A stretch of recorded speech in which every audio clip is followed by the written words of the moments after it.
Boa tarde a você, telespectador da TV Brasília. Está entrando no ar o programa Tribuna Livre. E o Tribuna Livre hoje vai entrevistar o doutor José Vieira, que é o subsecretário do Provítima, e a doutora Francisca Aires, que é a nossa diretora executiva da FUNAP. Vamos saber o que o governo está fazendo através desses seus órgãos, qual é a agenda positiva, quais as ações estão sendo desenvolvidas.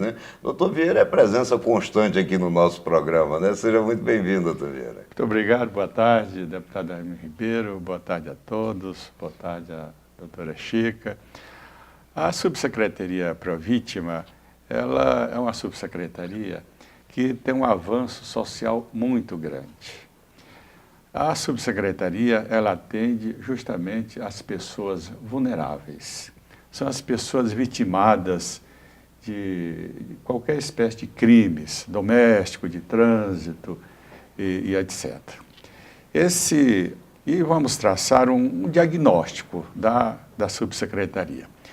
O foco principal, ou podemos dizer que a espinha dorsal da Subsecretaria Provítima é o atendimento com os psicólogos. Nós temos um grupo de psicólogos hoje lá, de 5 psicólogos e 8 advogados comigo, e 2 assistentes sociais.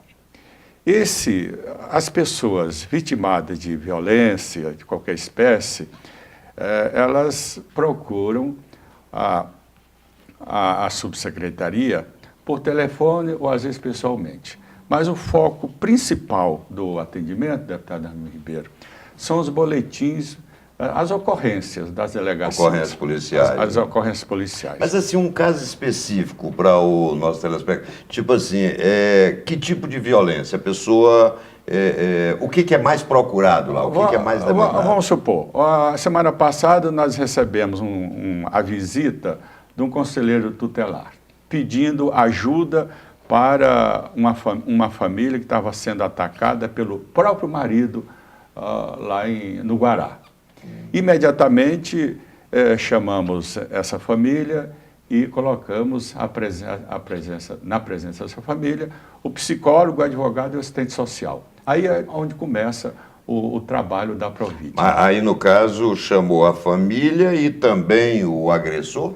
O agressor, geralmente o agressor vai junto, mas nem sempre, porque quando o agressor, às vezes, quando o camarada agride a família vai na delegacia e faz a ocorrência. Esse é um fato. E geralmente esse cidadão que agride a família nem sempre está mais morando com a família, já está fora. Ele volta lá, às vezes, para atacar a família, porque às vezes a mulher quer se separar dele e ele não aceita. A maioria dos crimes domésticos ocorre nessas condições, que a família, o marido ataca a família, a esposa ou qualquer membro da família vai na delegacia, faz a ocorrência e nessa questão ele já está fora de casa. E quer dizer ainda, deputado Ribeiro, toda e qualquer assistência desse cidadão, desse vulnerável, tem que ter a presença do psicólogo, do advogado e do assistente social. E geralmente nessa prestação de atendimento gera um processo judicial. E quando acontecer da família sentir a necessidade, ou de alguém sentir necessidade, vocês têm postos de atendimento, onde fica, quantos são? Hoje nós temos 5 postos instalados e funcionando ainda de forma precária. De forma precária por quê? Porque, na verdade, o trabalho sério começa com o colhimento dos boletins nas delegacias. Até então, nós estamos atendendo as pessoas que procuram os órgãos da Provítima, os postos, e os boletins começaram a chegar semana passada. E onde funcionam esses postos? Esses postos tem no Guará. No Guará. Na Ceilândia. Na 114. Aqui no Paranoá. E na sede. O da sede é onde está mais agilizado, porque lá nós temos uma psicóloga muito competente. Ela, geralmente, os casos de todo o Distrito Federal, nós estamos puxando para o posto da sede, que funciona na antiga rodoviária. Que tem uma estrutura mais... Que tem uma estrutura mais apropriada. Os outros precisam de uma reforma e de estrutura física, porque não tem como colocar pessoas que vai precisando de uma ajuda em determinados postos que não oferecem a mínima estrutura física, que é o caso aqui do Paranoá. Perfeito. Vamos conversar um pouquinho também com a doutora Francisca Aires, né, nossa diretora executiva da FUNAP. Pessoal, FUNAP é Fundação de Amparo ao Trabalhador Preso. Né? Inclusive está mudando de nome, não é isso, doutora? FAP. FAP, está mudando para FAP? FAP é Fundação de Amparo à Pessoa. Fundação de Amparo à Pessoa. E, assim, em breves palavras, doutora Francisca, que tipo de trabalho que é desenvolvido lá na FUNAP? Veja bem, deputado, o nosso trabalho lá tem uma gama de funções. Esse trabalho é desenvolvido, o sentenciado passa por uma seleção, dessa seleção aí vê o grau de escolaridade, vê a aptidão que ele tem, quais os cursos que ele já fizeram junto à penitenciária, e aí então eles, estando aptos para o trabalho, ele fica numa lista, e essa lista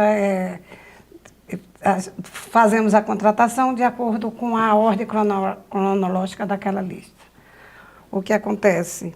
Nós temos mais ou menos 1.100 presos que hoje estão no mercado de trabalho. Mas nós temos 14 mil presos no Distrito Federal. 1.100... É uma quantia bem insignificante. É pequena, né? Muito pequena para a quantidade de sentenciados que estão à espera disso. Mas existe alguma programação para aumentar isso, existe. Colocar pelo menos a metade dos presos para trabalhar? Só no CPP nós temos quase 800 sentenciados que estão aguardando ser chamados para o trabalho.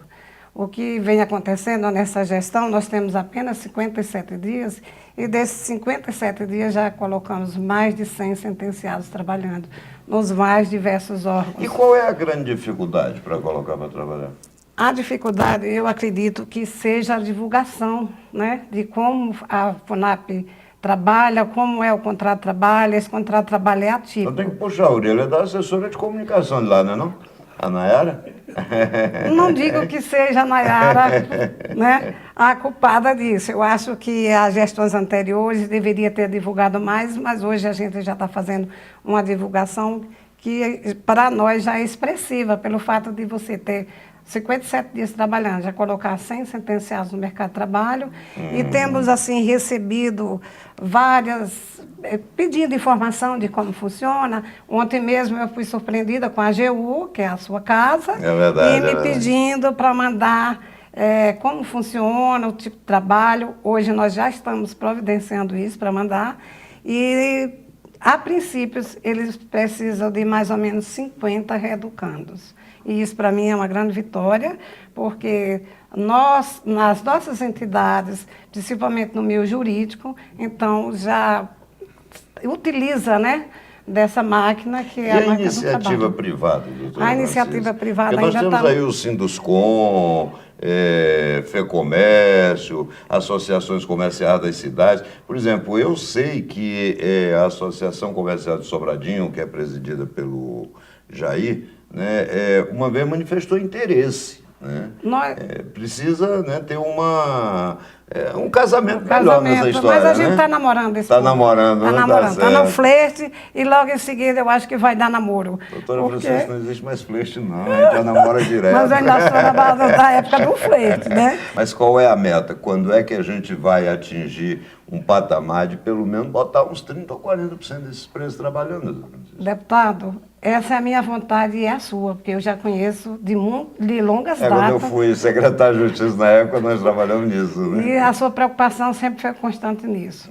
E eu espero colocar pelo menos 5 mil, me dando condição de trabalho. E eu tenho certeza que esse governo vai me proporcionar. Perfeito, Tá. perfeito.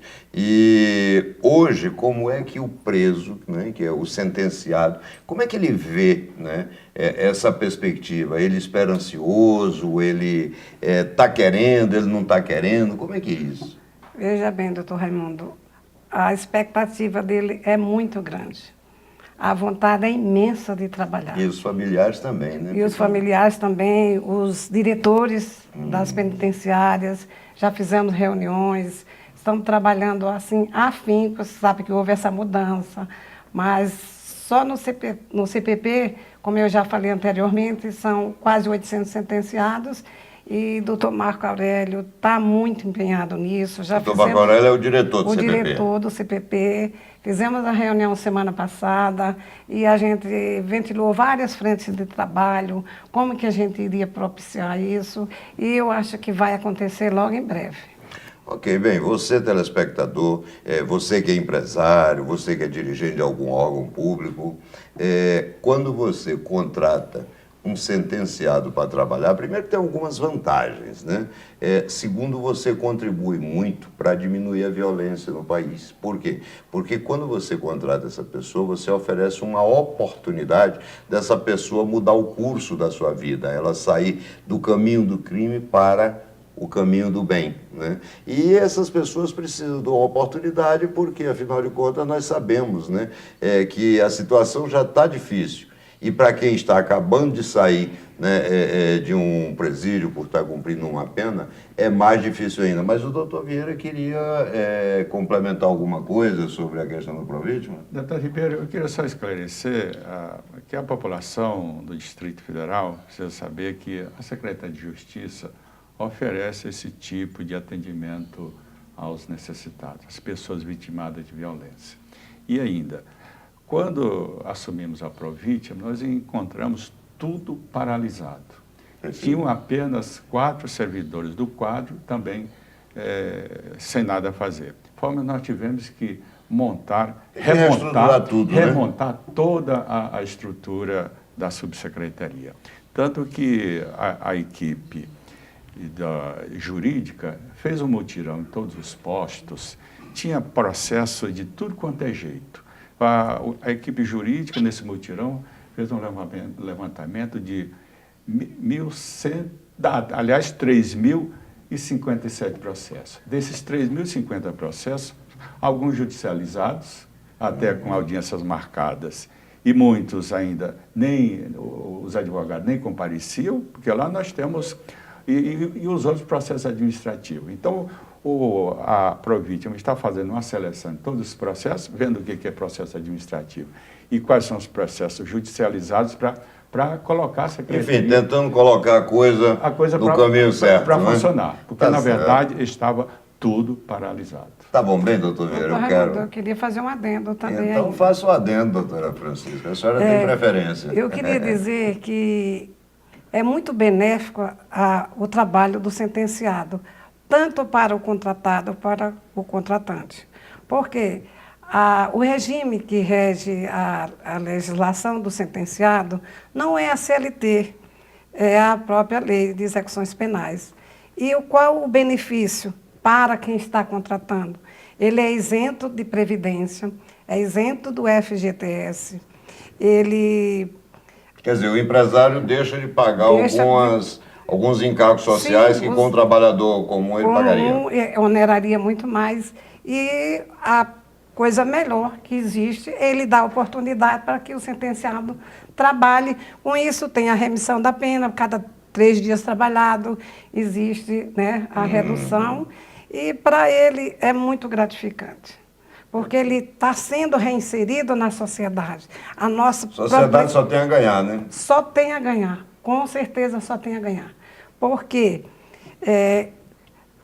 trabalhando, ele fica, eu estou renascendo, está me dando uma oportunidade, claro. Eu não vou reincidir. E tem um levantamento que a gente fez muito por alto, mas nesses dias, que 97% dos reeducandos que estão no mercado de trabalho, 3% voltaram a reincidir. Eu acho Quer dizer, 97% está trabalhando. Ingressam realmente no caminho do bem. No caminho do bem. Doutora Francisca, pode concluir.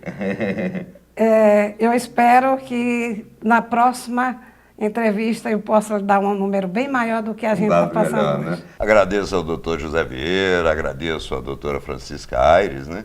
E no próximo bloco nós vamos falar um pouquinho sobre futebol. E vamos falar de futebol exatamente com quem entende. Entende tanto que foi goleiro do Fluminense, que é o goleiro Paulo Vitor.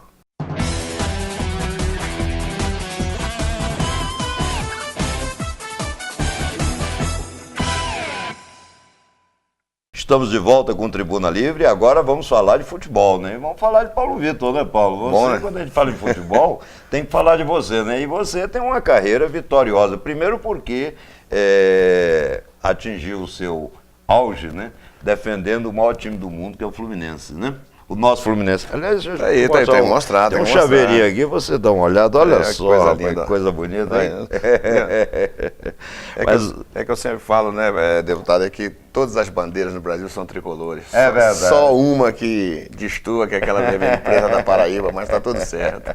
Tá certo. Mas, Paulo, seja muito bem-vindo ao nosso programa Tribuna Livre. Aliás, com retorno, né? Porque você já participou várias vezes, né? É verdade, boa tarde, deputado, é verdade, o nosso retorno aí, agora se Deus quiser daqui para frente, permanente aqui, né, batendo nosso papo, falando sobre futebol e falando de um projetinho que nós vamos começar a lançar aí, né, na cidade, né? E já podemos adiantar o que é? Pode. Será? O programa é seu, Paulo. A Roda de Boleiros. Vamos ter sempre aqui uns amigos batendo esse papo, conversando, falando de história de futebol, né? Vai ser realmente um grande programa que nós vamos fazer uma vez por mês aí, Papo de Boleiro. Tá certo. Paulo, me diga uma coisa. Todo mundo, né, lembra de você naquela fase áurea do Fluminense, né? O Fluminense foi tricampeão carioca, campeão brasileiro de 84, né? Mas você começou aqui praticamente, né? Eu nunca esqueço das minhas origens, né? O CEUB realmente foi que me impulsionou para o futebol. Eu me lembro sempre de uma passagem que nós fomos fazer uma excursão à Europa, né? E chegando na Espanha, nós jogamos contra o Real Madrid, o CEUB ganhou do Real Madrid. Quer dizer que vocês ganharam do Real Madrid? Ganhamos do Real Madrid, eu tinha 16 anos e naquele dia eu estava fazendo 17 anos. E o Real Madrid queria porque queria me levar, mas aí o doutor Adilson Pérez não quis liberar, né? Que fala assim, pô, esse aí é a nossa grande revelação. Né? Por isso que eu digo, E ele tinha razão, tinha né? razão, é verdade. Se eu tivesse ficado lá, talvez não chegasse aí a seleção brasileira, não fosse tricampeão carioca pelo Fluminense, um time que eu amo de paixão, que recentemente estive lá, até representando o senhor lá na inauguração do busto do Assis e do Washington, no lançamento do livro do Assis e do Washington. Né? Tá lá guardado comigo. Tá bem guardadinho. E o próximo agora será o livro do Paulo Vitor. Né? Ah, tá certo. E me diga uma coisa, como é que foi sua ida para o Fluminense, Paulo? Eu rodei muito ainda até chegar ao Fluminense. Em 76 o CEUB acabou e eu me senti que aqui em Brasília não tinha mais espaço para mim, porque eu já como profissional, com 17 anos profissional, não tinha mais espaço para aqui. E fui para Belo Horizonte. Um amigo meu me convidou, perguntando se eu queria fazer um teste no Cruzeiro. Eu falei, eu vou. Né? Minha mãe chorando muito, com 17 anos, mas... Belo Horizonte na época era longe, longe, né? De Brasília para Belo Horizonte. Naquela época a comunicação era assim, né? Só que eu cheguei no Cruzeiro já direto na concentração do Cruzeiro, lá das categorias de base, lá no bairro Preto, na Avenida Amazonas. Quando eu cheguei para treinar, tinha lá uns 600 meninos para treinar. E uma pessoa que eu vou falar aqui, que eu tenho certeza que você conhece, o Strick, era o treinador do Cruzeiro na época. Quando eu cheguei lá na Toca da Raposa, ele estava só de um short branco, tamanco, uma barriga desse tamanho. Me chamou e falou assim, meu filho, você joga de quê? Eu falei, professor, eu sou goleiro. Mas com esse corpinho seu aí, você não vai ser goleiro. Não vai nem eu não, pode ir embora. Eu falei, professor, mas eu não vim fazer teste não, eu sou profissional, tô vindo de Brasil. Não, pode ir embora. E nisso eu falei, sabe, não, eu vou lá no Atlético Mineiro. Aí fui lá no Atlético, quando eu entrei, eu vi o treinador do Atlético, foi meu treinador no CEUB, o Barbatana.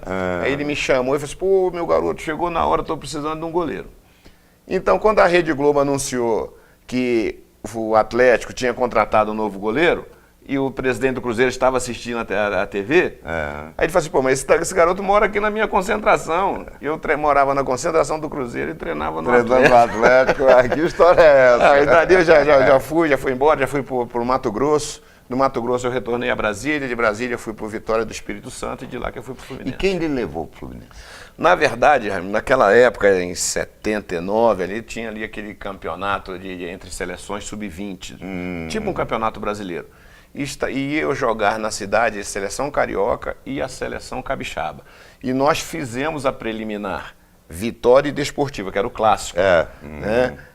Quem foi acompanhando a seleção carioca foi o Roberto Alvarenga e o Paulo Alvarenga, que eram diretores do Fluminense. E eles foram lá para ver o Giovani. Giovani, grande jogador, jogava demais. Jogadoraço. Foi pro Vasco. Depois foi pro Vasco. Então, a ideia do Fluminense era levar o Giovani. Só que nesse jogo aí eu arrebentei, matei a pau. Ele falou assim, peguei tudo, ele ligou lá pro presidente e falou, presidente, tem que levar o goleiro, que o goleiro é de seleção. O outro a gente leva depois. Aí foi quando eu fui pro Fluminense. Aí vim pra pelada do Marreta, final do ano, que a gente já tinha essa pelada. Tradicional, né? Um abraço, pelado do Marreta, querido, meu parceiro, desde de 12 anos de idade é meu amigo.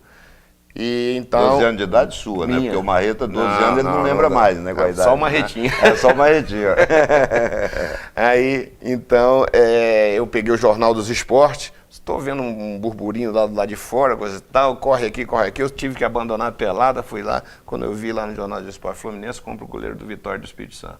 Mas eu saí numa felicidade. Larguei a pelada, voltei em casa, peguei meu carro, voltei para o Espírito Santo e depois fui para o Fluminense. Me diga uma coisa, o jogo mais marcante, Paulo? Raimundo, eu tenho 2 jogos marcantes na minha carreira, né? O Campeonato Carioca de 83, com aquele gol do Assis aos 45 minutos do segundo tempo. Coitado do Raul, tá até hoje. Apesar do bicampeonato de 84, mas eu acho que não foi tão importante como foi o brasileiro de 84. Né? Aquele gol do Romerito. Ali, pô, você viu assim, cara, a ficha quando cai, cara, tu é campeão do Brasil, um cara de Brasília, do Cruzeiro, morador do Cruzeiro Velho, campeão brasileiro. Né? Então, esse jogo aí foi os jogos mais marcantes da minha carreira. E a grande decepção? A grande decepção, eu tive, assim, foi ter, no momento, em 87, eu tinha voltado da Copa do Mundo de 86, e em seguida eu fui convocado para a Seleção Olímpica, e houve um desentendimento com o treinador Carlos Alberto Silva, e ali, para mim, foi a grande decepção, que eu acabei, para ajudar um amigo, que era o Eduardo, né, até então comigo na seleção, meu companheiro de clube, e acabei sendo cortado. Eduardo, lateral esquerdo, né? E acabei sendo cortado da seleção brasileira, né, por causa de ter que ajudar um amigo que estava fora da concentração, chegando tarde, mas faz parte da vida. Né? Essa é a minha grande decepção. Perfeito. Paulo, nosso tempo é curto, mas você agora é presença constante no nosso Tribuna Livre. E no próximo vamos falar um pouquinho também das suas passagens na seleção brasileira. Vamos, aí pronto. Aí é que o filme volta mesmo, né? Você sair a pé do Cruzeiro, treinar na Vila Planalto, aos 12 anos ter que passar na rodoviária, comprar um pastel, tomar um caldinho de cana lá na Viçosa. Tá certo, a pastelaria Viçosa. Nós vamos falar tudo sobre isso aí no próximo programa. Tá certo. Bem, o Tribuna Livre volta já já e aí nós vamos falar de música. Até já.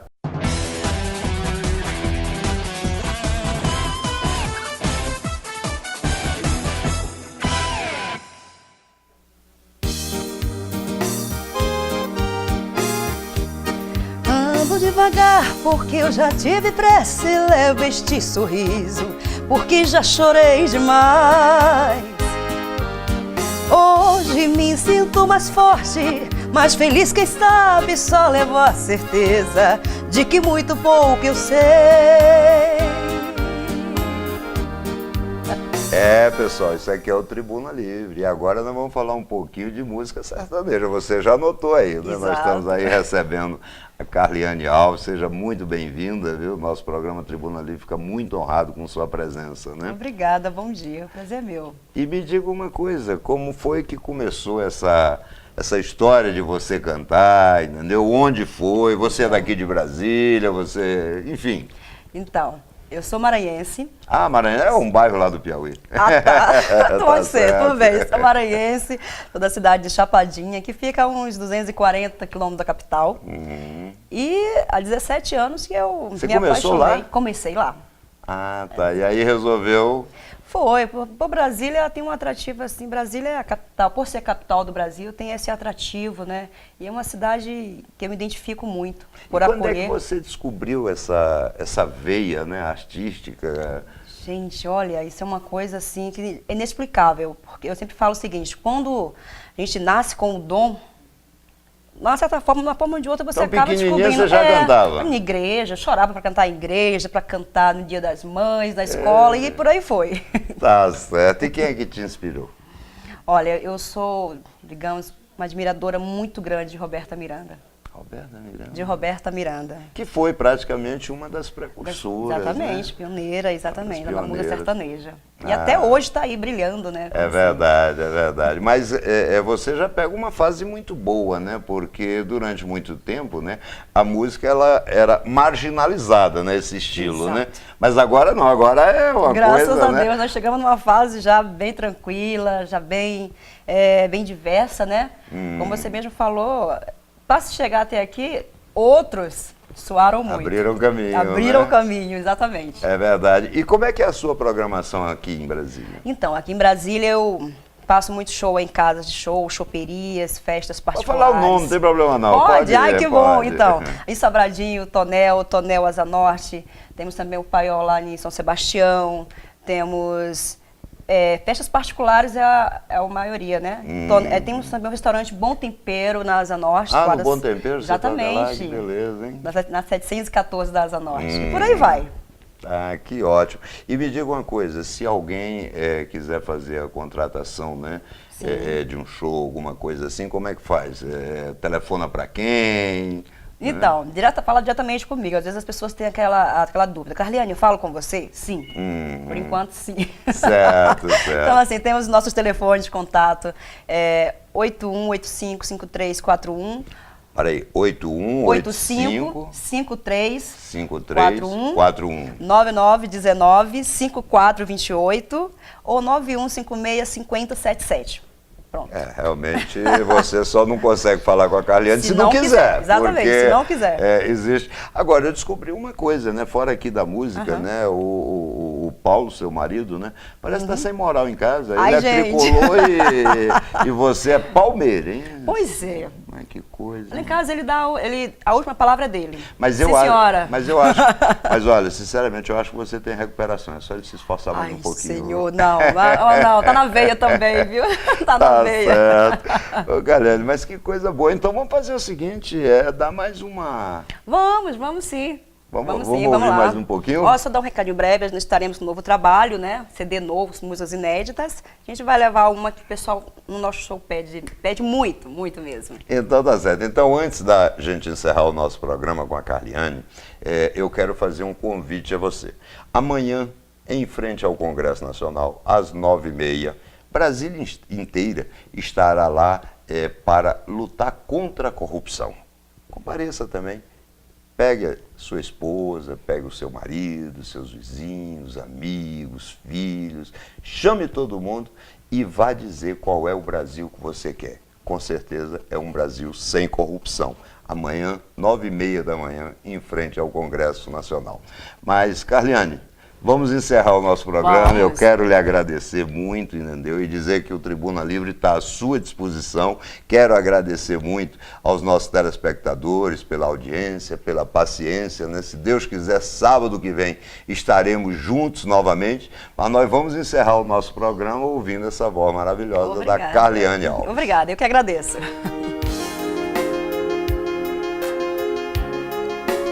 Eu te dei o ouro do sol, a prata da lua, te dei as estrelas pra desenhar o teu céu. Na linha do tempo, o destino escolheu, com letras douradas, você e eu. Há quanto tempo eu esperava encontrar alguém assim, que se encaixasse bem nos planos que um dia fiz pra mim. Você e eu. Vou dizer que nessas frases tem um pouco de nós dois, e não deixamos o agora pra depois. Quando te vejo eu me sinto tão completo por onde eu vou. E nessas frases vou tentando escrever que 1000 palavras é tão pouco pra dizer que o sentimento muda tudo, muda o mundo, isto é